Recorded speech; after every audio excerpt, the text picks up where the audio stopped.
So we're in the wrapping up today's fourth installment of our conversation about Elisha and Elijah. A little bit of a different story, but Elisha is this Old Testament prophet we've been looking at who has done some really sort of ridiculous things. The story about digging ditches, remember that a couple weeks ago? Even more importantly than that, the week before, our first week, he talked about how when the prophet Elijah called Elisha, that before he actually went into ministry, the first thing the guy did is he said, hey, I got to go back and do a couple things. So he went and took his plow that had been his provision of labor, of income, set it on fire, and then he used the fire to burn up his what do you call it? A herd of oxen. I was trying to think. It's not a flock, right? That's turkeys or ducks or chickens. But a herd of oxen, which is like crazy. So he really sort of didn't allow himself a plan B. And then last week we looked at this crazy story of the woman who was asked to go visit her neighbors and get all the jars to be able to provide for her family. And in providing the jars, she went back into her home with the only thing that she had to take care of her two sons was a jar of oil. And as long as she had an empty jar to fill, God's provision was there. And so it's just those kinds of ridiculous stories that I just find intriguing. Actually, Elisha probably did almost as many miracles as Jesus. And even when we look at the prophet Elisha and Elijah, we get some indication of our culture and things that we're supposed to be doing. And so that's part of the reason why I wanted to lean into this conversation. But this morning, we're going to look at just a sort of a short story of how many of you ever lost something and went to try to find it and couldn't find it?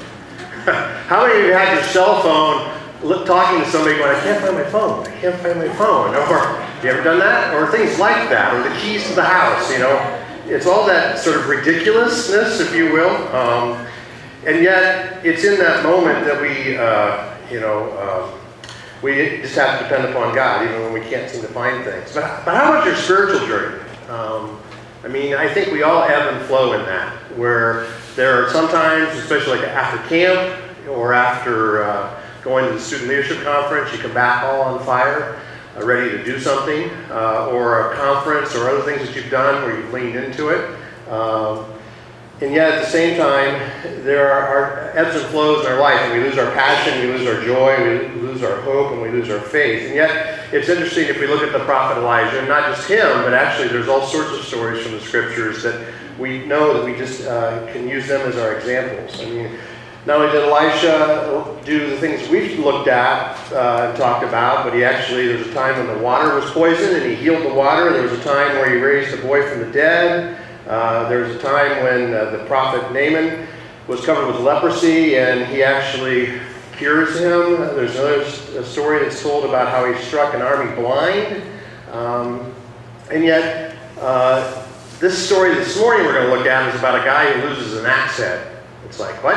An axe head, yeah. And it's just one of those, it's almost as obscure story as I've shared a couple times in this journey, the story of the prophet who gets jeered at by the kids and calls the bears out of the woods to, as the scriptures say, maul the kids to death. It's like, that's just a crazy story. But it's like, don't mess with the bald guy, right, Jerry? That's the whole point of that. Or Doug. Or Pastor Tom, even, as I lean into another year here. But, it's amazing how God uses the prophet Elisha to, in this case, as we're going to look at, make the iron axe head float. And it's like, that's just weird. But there's something, I think, in it for us this morning. So I want us to take a look at it. Because some may say, well, that's just not a big deal. But you need to understand that in that time and place, iron was incredibly valuable. And more importantly is, actually, these folks borrowed the axe from somebody else. How many of you have ever borrowed something from somebody and lost it? Have you ever done that? Confess? It's like, whoops. Or broke it, tried to find another one, or like the dog, that somebody's dog sitting that passes and you're trying to go to the vet. All sorts of crazy stories along that. But in this particular story, you got to remember that the prophet is here. Let's see if I can make this work. He's a non-profit prophet. In other words, he doesn't have a lot of income, and so he is going to go, even though there's this valuable axe head, and we're going to look at the story of how God brings it up through the prophet's powers. But let me just begin to sort of set the story here with a quick video. When a borrowed axe head sank to the bottom of a river, water, God caused the axe head to float to the surface. Get ready to get your spiritual edge back and experience God's ridiculous recovery.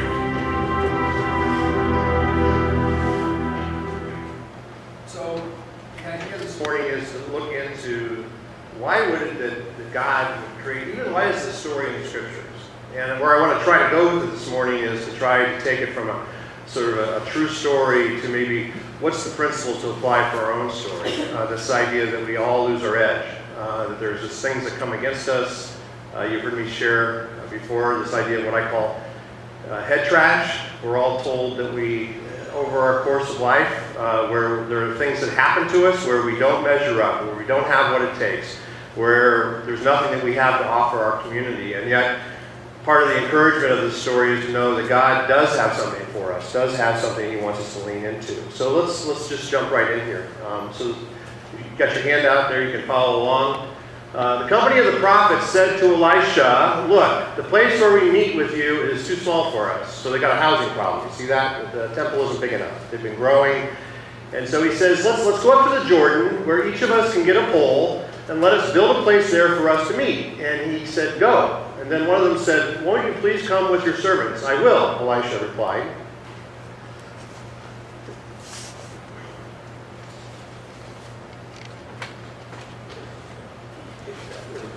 The man of God asked, the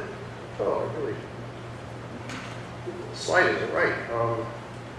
And when he went with them, they went to the Jordan and began to cut down trees. As one of them was cutting down a tree, the iron axe head fell into the water. "Oh no, my lord," he cried out. "It was borrowed," which is like, oh no, now what are we going to do? We're going to pay this back. The man of God asked, "Where did it fall?" When he showed him the place, Elisha cut a stick and he threw it there and made the iron float. "Lift it out," he said. And then the man reached out his hand and took it. So really, as we lean into this morning, the first point is that God knows how to help you find what you didn't mean to lose. I'm sure when they borrowed the axe head, the intention was the axe that they were going to return it. But let me ask you this. In your own spiritual journey, how many of you have ever, you don't have to raise your hand on this one, but have you ever lost your spiritual edge? Have you ever ebbed and flowed in terms of your faith journey with Christ? It may be that you're just not connected to the church. It may be that maybe you're not connected, and because you're not connected, you're not serving in the church. Maybe there's an element of passion for prayer. Many of us aren't quite sure how to sometimes do certain things, like sharing our faith. In fact, this week there's a couple opportunities. I'll mention it a couple times this morning. Gabe, who's the principal at the Immersion School, reached out to me on Tuesday. This coming Tuesday, actually, he has an opportunity. Richland Health has donated paint and stencils, and he needs some things painted on the playground.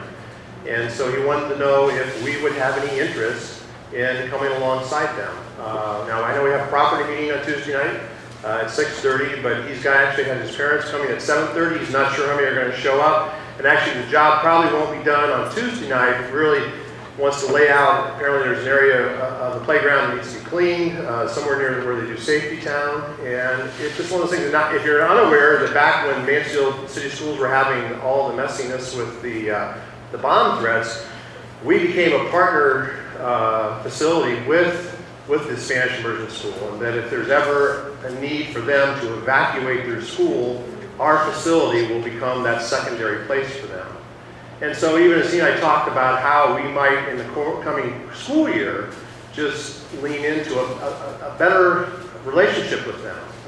I know the Immersion School is a little bit different than Mansfield Senior or Junior High, but there is this idea that maybe there's some things that we can offer them. And so we want to begin a conversation with them, and that Tuesday night might be a great time for that. And if you're even interested in something earlier on Tuesday at 5 o'clock, and it sort of came from an idea from Liz, that we're going to actually take some popsicles and some pizzas, and we're just going to go sit down here in the park. We're going to be here at 5 o'clock and walk over the hill and just see if we can begin a conversation with some of our neighbors. And I would invite any of you to come and be a part of that. And then on Thursday, there's another opportunity where we have been asked by the Mansfield band at the high school to help with their band camp. They're feeding the kids all week long. They're in band camp from 9 to 3. We'll pray that the heat isn't quite as bad as it's been. but they need people to help serve lunch. And we don't have to prepare the lunch, we just have to be there, and we'll meet here at the church at 10:45 and then go on over to, I'm not even sure all the details yet as they're reaching out to us to help us understand that. And so those kinds of things are going to be where, even if you're in a journey right now where you're thinking like you're just not well connected here, that to be honest, showing up on Sunday morning for an hour, 10 minutes of engagement here isn't enough. And it's in serving in the children's ministry, which we'll be relaunching in the fall. And we'll need volunteers there. It's going to be in the choir as they lean into a new season. And it's in those moments. And so we hope over the coming weeks and months that to be able to offer those kinds of opportunities so that if your edge has sort of become dull, that there's going to be some opportunities for you to lean into that. I mean, all of us, I don't think any of us have an intention to drift in our spiritual walk. But there's just those moments where if we don't become intentional, even if we don't feel like it, it's sort of like marriage, I think, as I shared last week as I officiated the wedding for Mitch and Morgan. One of the words I left them with is that, okay, you just know the perfect storm's coming, and it may be an hour from now, or maybe 2 hours from now, this beautiful dream that you're living, there's going to be a moment where there's going to be a real disconnect. And so in that, it's just as simple. If you, I said to Mitch, if you will love Morgan as Christ loved the church, then things will be okay. That may mean that there's going to be a moment where you want to bite your tongue, and you may want to say something, and you have to bite your tongue harder. But it's in those moments where as you lean into that you can actually find God to show up in the details. And that's where I want us to see this morning from the prophet. So how do you get your edge back? First of all, you need to be honest about where you lost it. I mean, there's these questions that we need to wrestle through. It's very simply, you have to be honest with yourself. That there's this moment where you go, you know what, I'm not where I need to be, and that's okay. If you read the Psalms, you'll find that the majority of the Psalms are really David saying, God, I'm not happy about my circumstance. I'm not happy about the fact that it looks like the evil people are prospering and your people are suffering. And it's okay. And even a couple weeks ago, as we leaned into just the horrors of our broken world, talked about Dallas and talked about France, this idea that sometimes it's okay to lament, to say to God, I'm not happy about my circumstance. But that's the first element. And so it's interesting that as we look at the prophet here, the man of God asks, so where did it fall? And so he actually identifies with the individuals. It's like, okay, so where is it? You've lost your accent, where is it? It isn't gone, it's just where did you leave it? And the same question is about our spiritual journey. When did you lose your edge? Where did you take a wrong turn? Maybe it's because, and I see this many times with students, because they aren't connected to the church like they should be, that they lean into things that are not healthy. And even again, my encouragement to Mitch and Morgan in their marriage ceremony was to say, look, I actually had them look out to the audience to see the 300 people that were there in attendance, to say, these people are here to walk with you, to fight with you. Yes, there will be moments where you want to fight with each other, but in those moments, you just have to trust that God will be faithful. And it's in His faithfulness if we're willing to risk. Even the story we looked at a couple weeks ago about digging ditches is that, yes, God could have provided for, but He didn't right away. In fact, He told the prophet and his people, go dig a ditch. Dig a ditch, and then I will provide. So sometimes we just need to pull back and really take that sort of what I call the helicopter view, because simply this, with God's help, you can take back what you lost. You can find it. Again, the scripture here says, and when he showed him the place, Elisha cut a stick and he threw it there and made the iron float. Lift it out, he said. Then the man reached out his hand and took it. Only God can send the water. We talked about that with the story about digging the ditch. Only God can multiply the oil. But you have to gather the jars. The woman couldn't have provided for her family if it hadn't been for the fact that God said, okay, to the prophet, go to your neighbors and get the jars. And there was no sort of specific jar, it's just a jar, a container that will hold. And then only in this story can God make the accent float. Yet you have to lift it out. See, there's a partnership there. And so whether it's the opportunity on Tuesday at the park, or Tuesday evening at the immersion school, or even next week, not this Thursday, but next Thursday, as we begin the men's Bible study again. Again, to engage in that, to risk. Yet there's many times that we hear voices to say, well, my schedule's too busy, so I really can't do Tuesday, or I really can't do Thursday.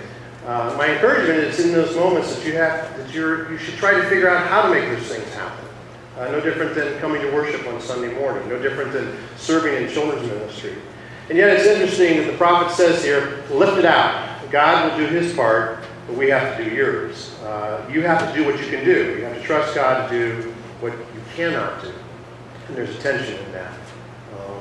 It's in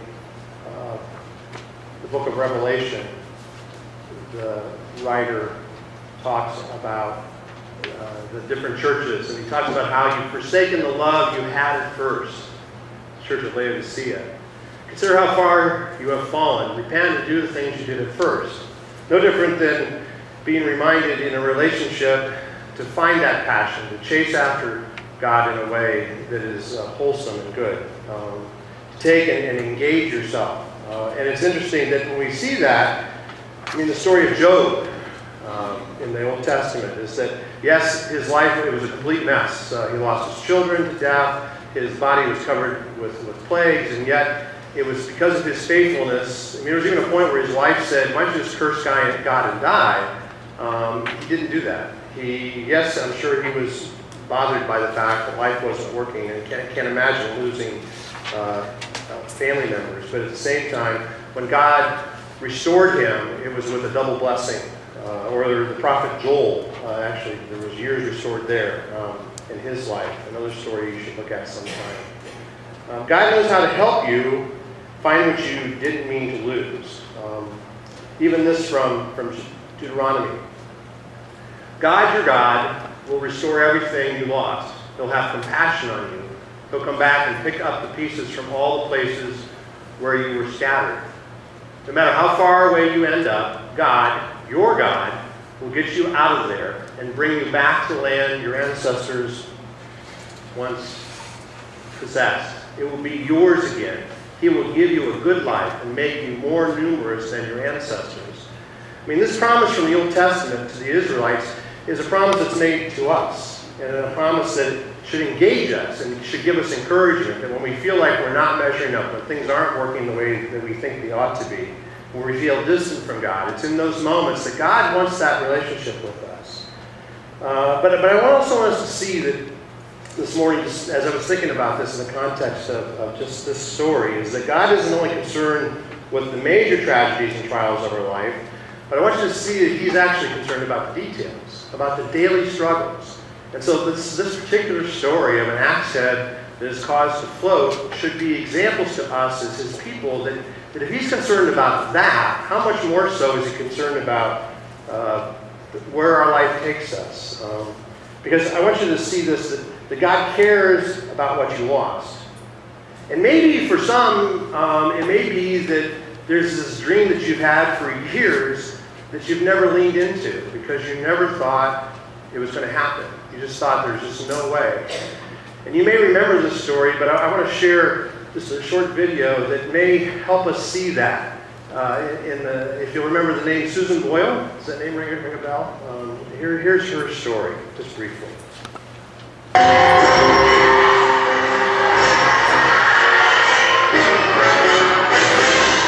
Hi, what's your name, darling? My name is Susan Boyle. Okay, Susan, where are you from? I'm from Blackburn, near Barclay, West Lothian. It's a big town. It's a sort of collection of villages. That's a thing, yeah. And how old are you, Susan? I am 47. And that's just one side of me.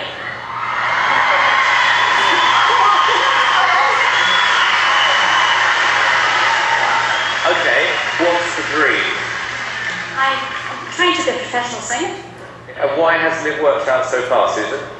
I've not been given the chance before, but here's hoping it will change. Okay, and who would you like to be as successful as? Elaine Page. Elaine Page. What are you going to sing tonight? I'm going to sing saying, I dreamed a dream from the Lizards. Okay. Big song. Yeah? Yeah.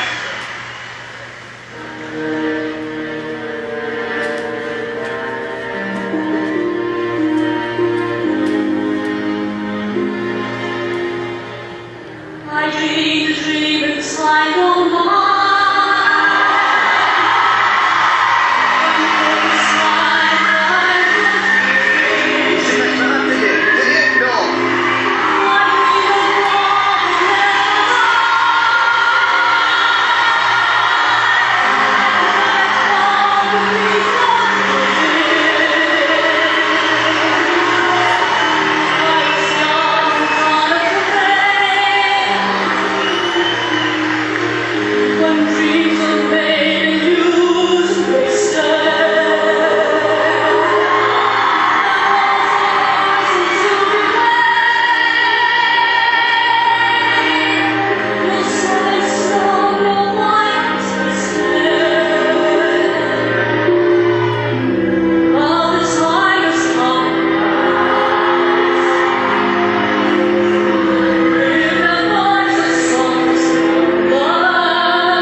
Without a doubt, that was the biggest surprise I have had in 3 years of the show. When you stood there with that cheeky grin and said, I want to be like Elaine Page, everyone was laughing at you. No one is laughing now. That was stunning, an incredible performance. Amazing. I'm reeling from shock. How about you two? I'm so thrilled because I know that everybody was against you. I honestly think that we were all being very cynical, and I think that's the biggest wake-up call ever. And I just want to say that it was a complete privilege listening to that. It was inspiring. Susan, I knew the minute you walked out on that stage that we were going to hear something extraordinary, and I was right. Sideline touch. Susan, you are a little tiger, aren't you? You are. Okay, moment of truth. Here's yes or no. The biggest yes I have ever given anyone. Amanda? Yes, definitely. Susan Boyle, you can go back to the village with your head held high. It's 3 yeses.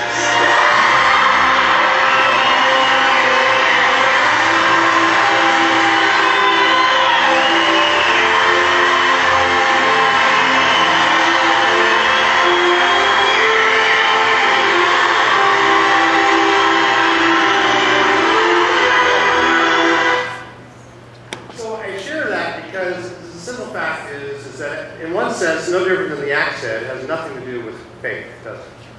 I mean, what does the axe head have to do, or what does Susan Boyle's story, in one sense, have to do with the kingdom? Some would say absolutely nothing. But on the other hand, and if you followed Susan's story after this, I mean, and you can even see, she just performed in standing ovation, and even when Simon says to her, "You are a tither," what does she say? She shakes her head. She doesn't believe it. And yet, it's clear from the audience to a standing ovation that she has accomplished it. But even in that moment, the voices in her head are saying, "You don't have anything to offer." But see, it's in those moments that it's the little things that God does care about that are lost. And it's in those moments for us, even as Christ followers, whether it's as a church and how do we continue to figure out our footprint in this community and continue to lean into it. Oh, that I wish that we could map this stuff out and that it's step 1, 2, 3, and here's how it's going to work. And we're going to do it on Friday, and we're going to do it on next Tuesday, we're going to do it on next Sunday, and we're going to do it a month from now. But that's not the way life works, is it? And yet it's the opportunities that God presents in front of us every day that we need to lean into and to know that He does care. These verses from Scripture, I'm reminded. Luke says this, Jesus says this, "Are not 5 sparrows sold for 2 pennies, yet not one of them is forgotten by God? Indeed, the very hairs of your head are all numbered." That's a good thing, right? "Don't be afraid, you are worth more than many sparrows." See, God cares about the details. He cares about the messiness of our life. And He wants us to be faithful, and that's why we look at this prophet's life, to doing the hard work, to going to our neighbors to find the jars, to going out and getting the shovels and digging the ditches to be able to provide for our community. God cares about the algebra test. He cares about our headaches because He wants us to be more than we possibly could imagine. And then the prophet Nahum says this, "The Lord is good, a refuge in times of trouble. He cares for those who trust in Him." And it's that we need to take away from, even when it seems like it's all falling apart. That little voice sometimes in our heads will tell you that you maybe had something and can never get it back, but that's not how God works. God can help us recover what we've lost. But in doing that, it's going to require us to do the hard work of engaging, of thinking creatively, of more important than anything else is to pray faithfully. How God wants to use us. And I love this quote from Jonathan Edwards, an Anglican pastor living in the 1700s. He said this, "Not one concern of ours is small if we belong to Him. To teach us this, the Lord of all once made an axe head swim." Not one concern of ours is small if we belong to Him. To teach us this, the Lord of all once made an axe head swim.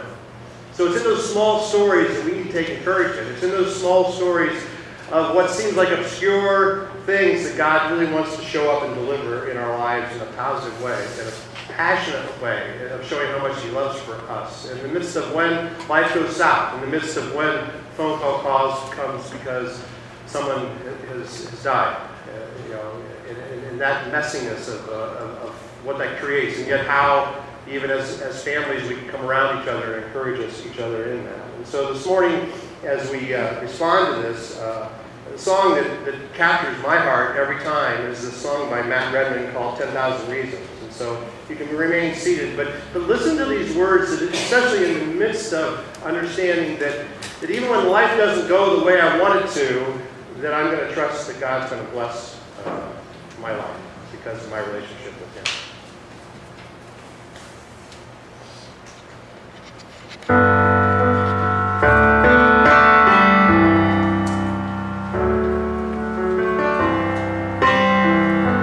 Bless the Lord, oh my soul, oh my soul, worship His holy name. Sing like never before, oh my soul, worship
words fade, the end draws near, and my time has come. Still my soul will sing your praise unending. 10,000 years and then forevermore. Bless the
Anyone have any joys or concerns today?